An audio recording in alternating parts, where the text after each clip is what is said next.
Good evening. Today is Thursday, August 8th, 2024. The time is 8:11. I'm Siobhan, and thanks for visiting my channel. I'm going to jump straight into it. Okay. Tell me, do you think, is it in God's character to anoint one to bring down another anointed person? That's the question. Tell me, do you think it is in God's character to anoint someone to bring down another anointed person? I was curious on how one can speak ill will on someone and thank the divine right afterwards. You know, wish ill will and then thank the spirit for clarity.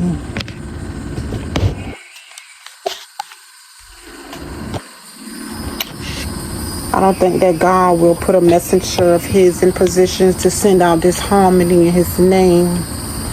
I think that's a misrepresentative, and I think that's someone who's delusional, who thinks that they're speaking for God, but they speaking ill will. It's a community of misrepresentatives who have forgotten who and why they were pulled out. When one brings down another in the spirit, it's called witchcraft. If one encouraged one to do magic on people, unknowingly or knowing, it's called witchcraft. If one carried themselves in a way and speak in a way that's not of the divine, God-like, it's witchcraft. I see people who claim to be 100 and part of the 144,000 that claim to be God's children on set, carrying themselves not like they representing God. That's witchcraft. To be chosen, to truly be chosen, is to be picked, selected, elected to do something. The world have people who speak on being chosen, but I ask myself, what could God choose someone for? If this is God's earth, because God created heaven and earth, so God does the choosing. So if God chose someone, he would choose them to be a representative of his, because we were made in his image. So when God placed the spirit of discernment or give you eyes to see and ears to hear, it's to be set apart. It's to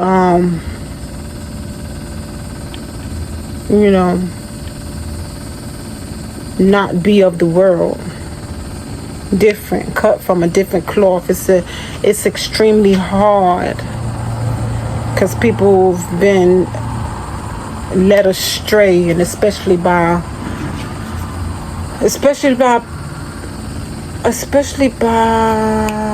the spiritual community.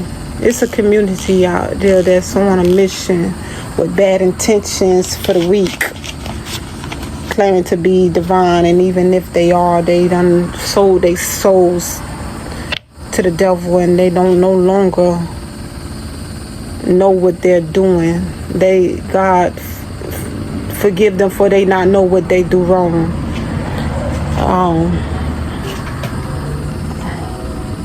I'ma speak on it. Yeah.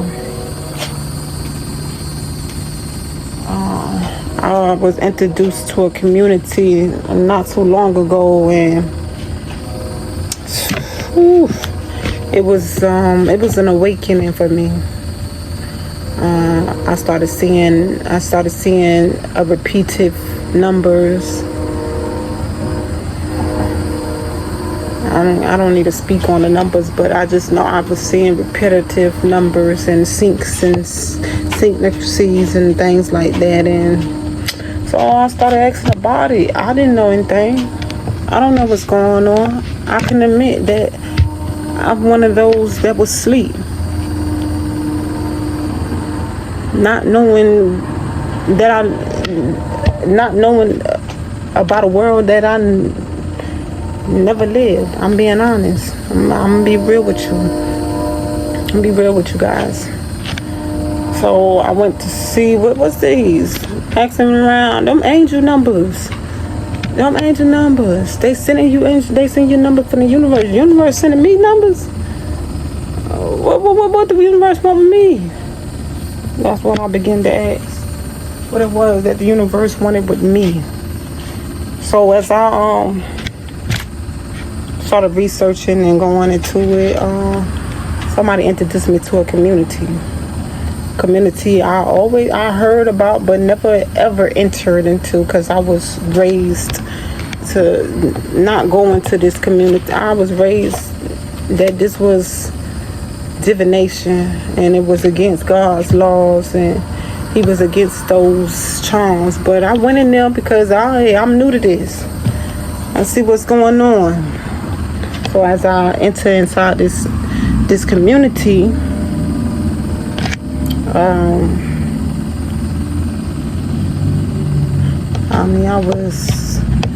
I was blown away by how accurate this community knew my life.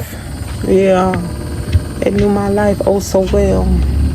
Messages full of truth, but laughed at my pain and judgment of my ways.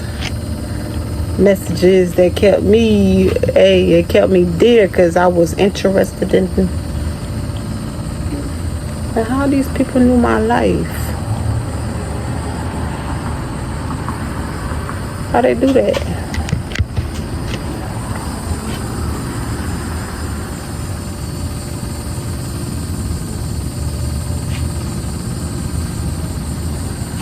Excuse me.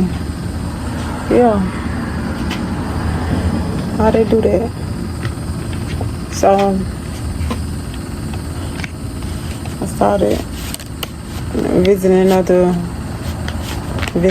channels and things like that in the community and trying to see if I could find out, because I was interested in what was going on, but I also was interested in researching and seeing how they was able to do the things that they did.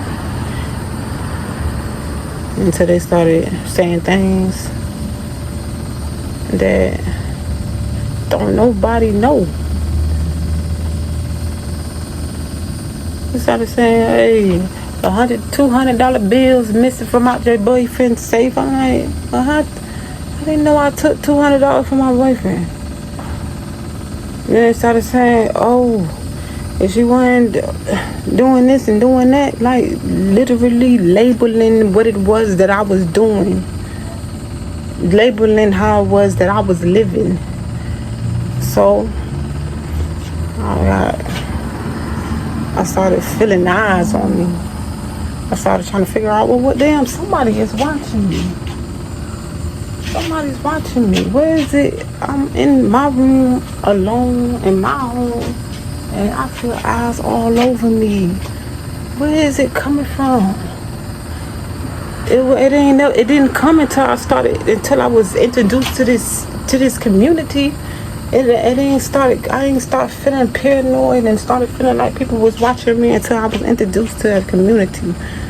Once I got in there, and then it was one of the girls in the community said something that made me go unsubscribe real quick. Said something about, oh, I ain't gonna share it, but she said something I got up out of there. When I got up out of there,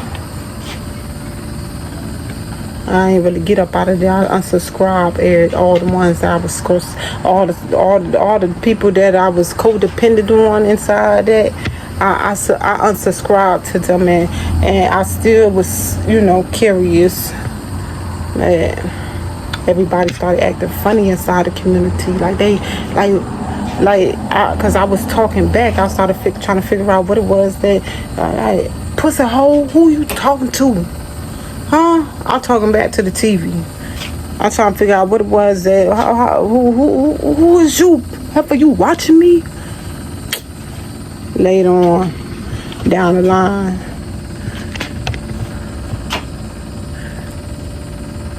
things started happening.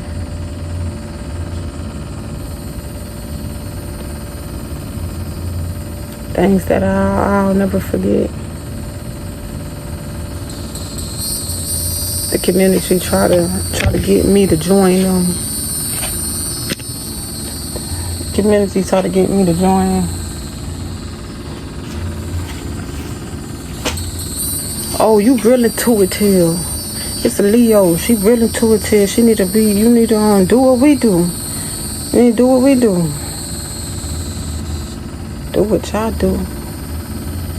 I can't do what y'all do. Y'all, what y'all do is something that I don't stand for.